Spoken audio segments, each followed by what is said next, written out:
ये बड़ा सिंपल सा और मेहनत भरा सवाल। इसमें हमें क्या बोला हुआ है कि एक ऑप्टिकल बेंच है जिसकी लेंथ 1.5 मीटर है। हमें फोकल लेंथ 24 मीटर दी हुई है और हमें दिया हुआ है कि delta we the maximum in the location of image maximum ये कितना है 0.2 मीटर। ठीक है, हमें क्या बोला गया कि 5 रीडिंग हमने ली है यू और वी की और हमें बताना है कि इनमें से कौन सी रीडिंग हमारे एक्सपेरिमेंट से नहीं आ सकती।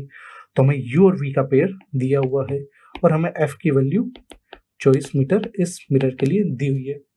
तो बच्चों ये बड़ा सिंपल सा सवाल है। हमें पता है v बराबर क्या होता है U F upon you minus F. ये फॉर्मूला आपको रटा हुआ होना चाहिए। इस फॉर्मूले की मदद से आप v निकाल सकते हैं। v की वैल्यू में जो वेरिएशन आएगा वो कितना आना चाहिए 0.2 मीटर का। मान लीजिए आपने जब 42 से u की वैल्यू लेके कैलकुलेट किया v, तो v की वैल्यू अगर 56 दी हुई है तो इसका मतलब क्या है कि v की वैल्यू 56 से 0.2 ऊपर या 56 से 0.2 नीचे होनी चाहिए। मतलब इसकी परमिसिबल वैल्यू कितनी होगी 55.8 से 56.2। ये इस सवाल का कॉन्सेप्ट है। तो अगर हम इन सारी वैल्यूज को पुट करके इस सवाल में कैलकुलेशन करें तो हमें ये आंसर्स मिलने वाले हैं जो कि मैंने पहले ही आपके लिए उतार दिए हैं। तो हमें दिखाई दे रहा है कि जब u की वैल्यू 42 होगी, v की वैल्यू 56 आ रही है, तो एग्जैक्टली हमारी वैल्यू इस ऑप्शन से मैच कर रही है। तो ये ऑप्शन तो हमारा अलाउड है। जब v की वैल्यू 48 रखी तो u की वैल्यू कितनी आ रही है 48। तो हमें यहाँ पर भी दिखाई दे रहा है कि ये वाला ऑप्शन भी परमिसिबल है।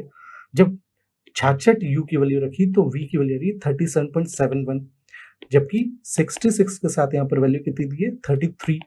हमें पता है कि अगर 37.71 आ रही है तो इसकी परमिसिबल वैल्यू कितनी होगी 37.5 से 37.9। ऐसे ही 78 पे कितना आना चाहिए बच्चों 78 पे आना चाहिए 34.3, मतलब 34.5 से लेके 30.1, जबकि यहाँ पर कितना दिया हुआ है 39। तो ये जो दो वैल्यूज है ये हमें ऑप्शंस में नहीं मिल सकती।